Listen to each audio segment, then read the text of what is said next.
Hi everyone. तो आज के कोर्स में हम कंप्लीट एसक्यूएल सीखने वाले हैं। तो फर्स्ट हम ये देखते हैं कि डेटाबेस क्या होता है।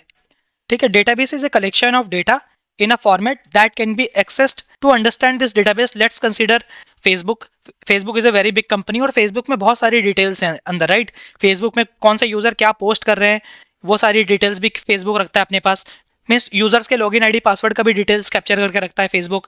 अदर देन दैट यूज़र क्या पोस्ट कर रहा है अपने फेसबुक पेज पे वो भी डिटेल्स कैप्चर करके रखता है फेसबुक। अदर देन दैट आप कौन सी पोस्ट को लाइक कर रहे हो, कौन सी पोस्ट को डिसलाइक कर रहे हो, कौन सी पोस्ट को शेयर कर रहे हो विद अदर्स। ठीक है, इस तरह की डिटेल्स को फेसबुक कैप्चर करके रखता है। ठीक है, तो हमारे पास बहुत तरह की इन्फॉर्मेशन जो होती हैं वो फेसबुक कैप्चर करके रखता है अपने पास। और वो सारी इन्फॉर्मेशन जो कैप्चर करता है वो डेटा बेसिस में सेव करता है। ठीक है, तो डेटाबेस को क्या कह सकते हैं हम? डेटाबेस को कह सकते हैं हम एक कलेक्शन ऑफ डेटा। कलेक्शन है डेटा का, डिफरेंट टाइप ऑफ डेटा एक पर्टिकुलर फॉर्मेट में। ठीक है, दैट कैन बी एक्सेस्ड, जिसको हम बार बार एक्सेस कर सकते हैं। फॉर एग्जाम्पल, जब आप अपने फेसबुक में लॉगिन करते हो तो आपको लॉगिन करते ही अपनी सारी डिटेल शो होने लगती है कि आपका नाम क्या है, आपकी यूज़र की इमेज क्या है, आपको प्रोफाइल पिक्चर दिखने लगती है, आपका नाम आने लगता है, आपकी एज आने लगती है, आपने कौन सी पेज को प्रीवियस में लाइक किया होता है वो डिटेल्स आने लगती है। दैट मीन्स ना वो एक पर्टिकुलर फॉर्मेट में उसको हम एक्सेस कर पा रहे हैं। ठीक है, और वो कलेक्शन ऑफ डेटा है। ठीक है, तो database is a collection of data in a format that can be accessed. तो ये डेफिनेशन है डेटाबेस की। उसके बाद क्या होता है इसको हम समझते हैं। A software application use to manage are database is called DBMS. So हमारे पास क्या होता है कि डेटाबेस से इंटरेक्ट करना है। फॉर एग्जांपल कि हमारा एक डेटाबेस है, उसमें बहुत सारी कलेक्शन ऑफ इन्फॉर्मेशन है, उसको हमें इंटरेक्ट करना है। दैट मीन्स हमें उस पर कोई ऑपरेशन अप्लाई करने हैं। मान लो कि उसमें से हमें डिटेल्स रीड करनी है, आपने कौन से यूज़र का पोस्ट लाइक किया है वो सारी डिटेल्स रीड करनी है।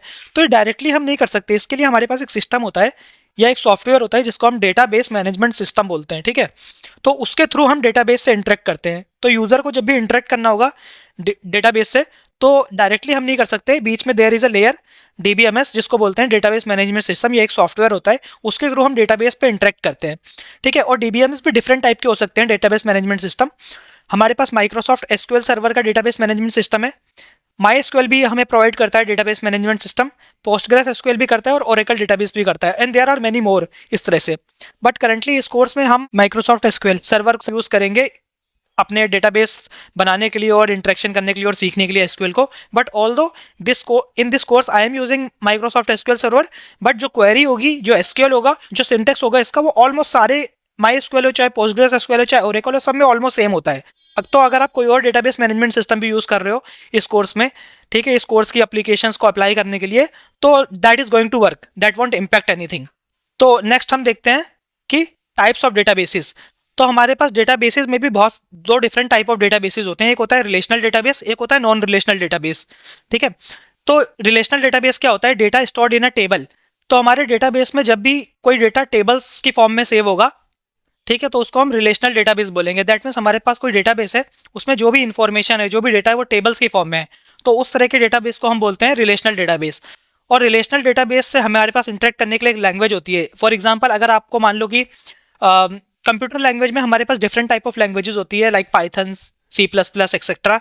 बट डेटाबेसिस, रिलेशनल डेटाबेसिस से इंटरेक्ट करने के लिए हमारे पास एक लैंग्वेज होती है जिसको बोलते हैं एसक्यूएल।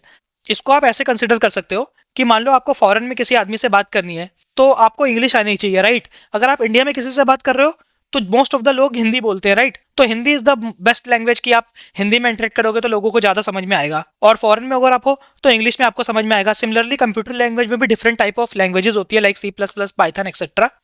तो हमारे जो डेटाबेसिस होते हैं रिलेशनल डेटाबेसिस से इंटरेक्ट करने के लिए हमारे पास जो लैंग्वेज होती है वो होती है एसक्यूएल। ठीक है, और इस तरह के डेटाबेसिस को हम बोलते हैं रिलेशनल डेटाबेस। ठीक है, और हमारे पास कुछ रिलेशनल डेटाबेस मैनेजमेंट सिस्टम भी हैं जो है Microsoft SQL server, my SQL, Postgres और ओरेकल। तो ये रिलेशनल डेटाबेसेस मैनेजमेंट सिस्टम है।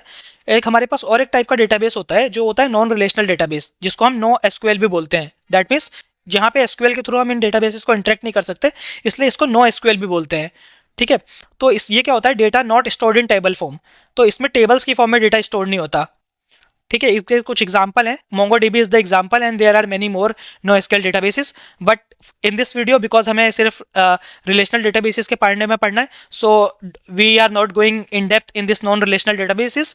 सो इसके बाद हमारे पास क्या होता है, क्योंकि एसक्यूएल से हम रिलेशनल डेटाबेसेस को इंटरेक्ट कर सकते हैं, तो एसक्यूएल क्या होता है? एसक्यूएल को हम बोलते हैं स्ट्रक्चर्ड क्वेरी लैंग्वेज। तो एसक्यूएल को क्या बोलते हैं हम? Structured query language. तो SQL is a programming language use to interact with relational databases.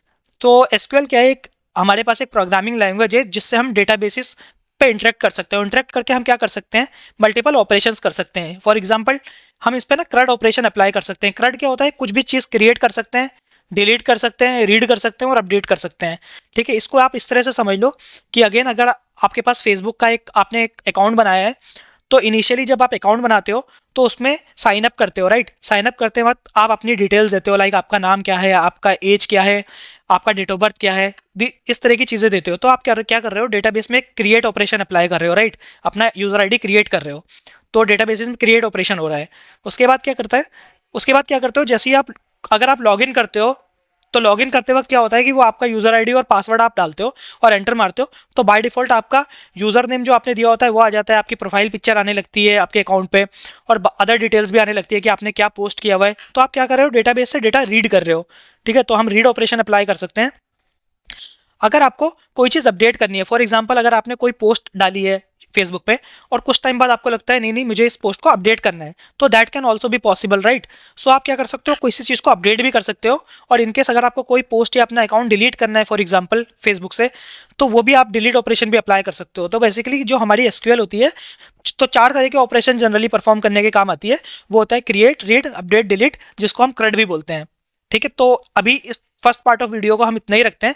बाकी नेक्स्ट पार्ट ऑफ वीडियो में हम देखेंगे कि आगे एसक्यूएल में क्या क्या हम पढ़ने जा रहे हैं।